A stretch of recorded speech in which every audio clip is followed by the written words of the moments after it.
अर्जुन के बीच एक भयानक लड़ाई हुई। चुड़ैल ने अपने जादू से आग, अंधेरा और डरावनी परछाई। घना जंगल चारों ओर सन्नाटे से भरा था। हवा की सरसराहट पेड़ों की पत्तियों को हिला रही थी, जैसे कोई फुसफुसा रहा हो। एक चांदनी रात थी और उस जंगल के बीच से होकर एक पुराना टूटा फूटा रास्ता गांव की ओर जाता था। गांव वाले उस रास्ते से गुजरने से डरते थे। लोग कहते थे कि रात के समय वहां एक सफेद साड़ी पहने औरत दिखाई देती है, जो अपने साथ आमों की एक टोकरी लेकर बैठती है। उसकी आवाज गूंजती थी, आम ले लो, ऐसा स्वाद कहीं नहीं मिलेगा।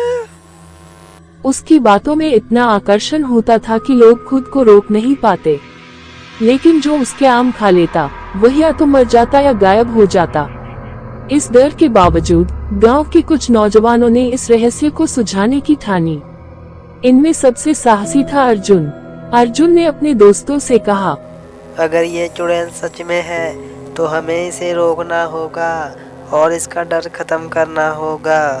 अर्जुन और उसके 3 दोस्त प्रभु, दीपक और मोहन रात के समय जंगल में जाने का फैसला करते हैं। आधी रात को जब चांद अपनी तेज रोशनी बिखेर रहा था, चारों दोस्त जंगल में पहुँचे। चारों के हाथों में मशालें थीं। जंगल के अंदर कदम रखते ही उन्हें अजीब सी आवाजें सुनाई देने लगी, जैसे कोई पेड़ों के पीछे से हंस रहा हो। दीपक ने फुसफुसा कर कहा, यार ये सही विचार था, मुझे ठीक नहीं लग रहा। अचानक एक तेज हवा का झोंका आया और उनकी मशालें बुझ गईं। चारों ने देखा कि रास्ते के बीचों बीच एक सफेद साड़ी में लिपटी औरत बैठी थी। उसके चेहरे पर एक अजीब मुस्कान थी और उसकी लाल लाल आंखें अंधेरे में चमक रही थी। उसने अपनी डरावनी आवाज में कहा, आम लो, ऐसा स्वाद नहीं मिलेगा। अर्जुन ने हिम्मत जुटाकर पूछा, तुम कौन हो और इन आमों में क्या है, बताओ।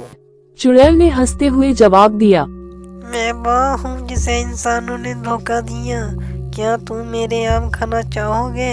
ये तुम्हारी असली सूरत तुम्हें दिखाएंगे।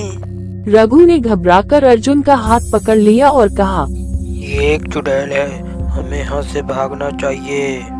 लेकिन अर्जुन पीछे हटने वाला नहीं था। उसने चुड़ैल के करीब जाकर कहा, मैं तुम्हारे आम खाकर देखूंगा। ये अगर तुम्हारी कोई चाल है तो मैं तुम्हें खत्म कर दूंगा। चुड़ैल ने मुस्कुराते हुए अपनी टोकरी से एक बड़ा चमकदार आम निकाला और अर्जुन को दिया। जैसे ही अर्जुन ने आम को अपने हाथ में लिया, उसे महसूस हुआ कि आम गर्म था, जैसे उसमें आग भरी हो। अर्जुन ने जैसे ही आम का पहला टुकड़ा खाया, उसकी आंखों के सामने सब कुछ धुंधला हो गया। उसे चारों ओर से अजीब अजीब आवाजें सुनाई देने लगी। उसने अपने दोस्तों की तरफ देखा, लेकिन वे अब नजर नहीं आ रहे थे। अर्जुन ने डरते हुए पूछा, ये क्या हो रहा है? मेरे दोस्त कहाँ गए? चुड़ैल ने जोर से हंसते हुए कहा, तुमने मेरे आम खाए हैं, अब तुम भी उन्हीं की तरह हो जाओगे जो मेरे श्राप के शिकार हुए हैं। तभी अर्जुन को कुछ याद आया। उसने सुना था कि यह चुड़ैल असल में एक औरत थी, जिसका नाम कमला था। उसे गांव वालों ने झूठे इल्जाम लगाकर जंगल में मरने के लिए छोड़ दिया था। अर्जुन ने साहस दिखाते हुए कहा, कमला, मैं तुम्हें न्याय दिलाने आया हूँ, लेकिन तुम इस तरह से लोगों को मारकर खुद भी पाप कर रही हो। क्या तुमने अपने साथ हुए न्याय को भूलकर बदले को चुना है? चुड़ैल की हंसी अचानक रुक गई। उसके चेहरे पर दर्द और गुस्से का मिश्रण दिखाई दिया। उसने कहा, इंसानों ने मेरी जान ली और मेरा सम्मान छीना। अब मैं उसकी सच्चाई दिखाती हूँ। अर्जुन ने अपनी तलवार निकाली और कहा, मैं तुम्हारी श्राप से इस जंगल को मुक्त करूंगा। चुड़ैल और अर्जुन के बीच एक भयानक लड़ाई हुई।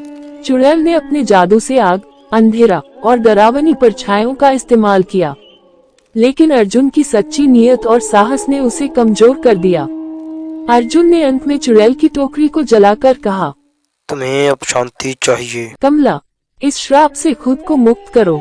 चुड़ैल ने एक आखिरी चीख मारी और राख में बदल गई। जंगल शांत हो गया और अर्जुन के दोस्त वापस आ गए।